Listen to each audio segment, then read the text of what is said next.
Good evening.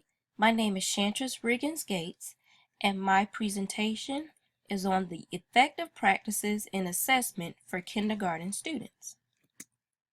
In this presentation, I will talk about the general characteristics of formative and summative assessments, how technology and assessments work together, what are some of their advantages and what are some of their disadvantages. I will talk about how assessments are developmentally and or age appropriate for kindergarten students, and are assessments content specific for kindergarten standards. Some of the characteristics of formative and summative assessments: they can be designed for all content areas, they can be designed to assess social and cognitive development, they can be designed to support student learning, and they can be designed to fit the needs of all students. Assessments need to be valid and reliable in order to measure content comprehension, and the data should identify non-progressive students and use to differentiate instruction. Technology and assessments, how do they work together? So this semester, we learned how different technology can be used in the classroom, whether it's computer, whether phone, tablet, a Promethean board. All these things can be used in the classroom, and they can be used with assessments. So some of my favorite assessments were the Socrative quizzes, the Nearpod quizzes, and the Kahoot quizzes. And I really like these because they get kids active and engaged in learning, but they don't realize that they're being assessed. Some advantages of technology assessments: the content is standard for each student, meaning that when the teacher creates the assessment, he or she will make sure that each student is getting the same information. Also, the data collection is easy to obtain. There's a reduction in costs, so meaning that teachers don't have to use their paper or ink or any other resources to print hard copies of assessments. The kids can pull out their phones, they can pull out their tablets, they can go to the computer lab and do the assessments. Another advantage: assessments can be secure, there's data storage, and the scores are readily available.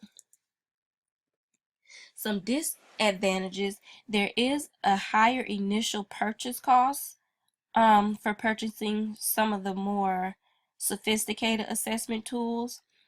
Another disadvantage: some of them are designed for independent completion, and they're not suitable for students with a lack of basic computer skills. So if a child does not know how to click a mouse or work a keyboard, completing an assessment using a computer may be difficult for them.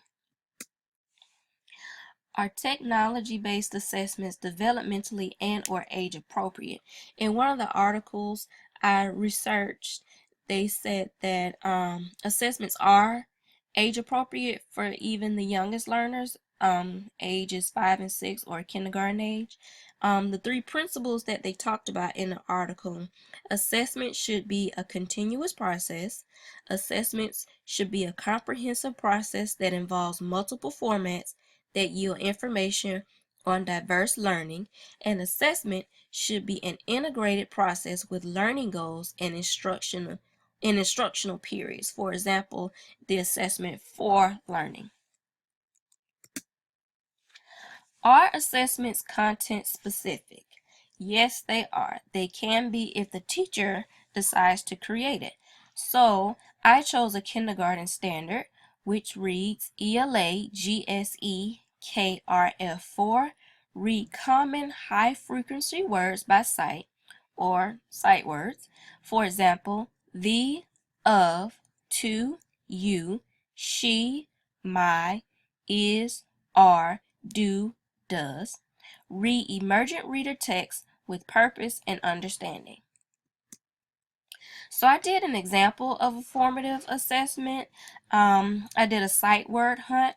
So in this activity, students will use either an iPad or another tablet, and they will scan a QR code to find the sight words hidden in the text. So it'll be a text, maybe like a short sentence or a short phrase, and when they scan it, they have to find the word. So the words that I chose were the, of, and to, just those three.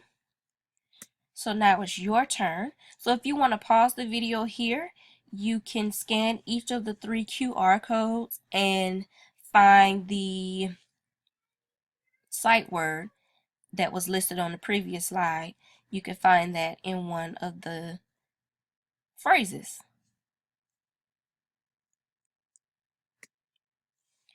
And that is the end of my presentation. Here are some of the references that I used for my presentation. I hope you all enjoyed. Thank you.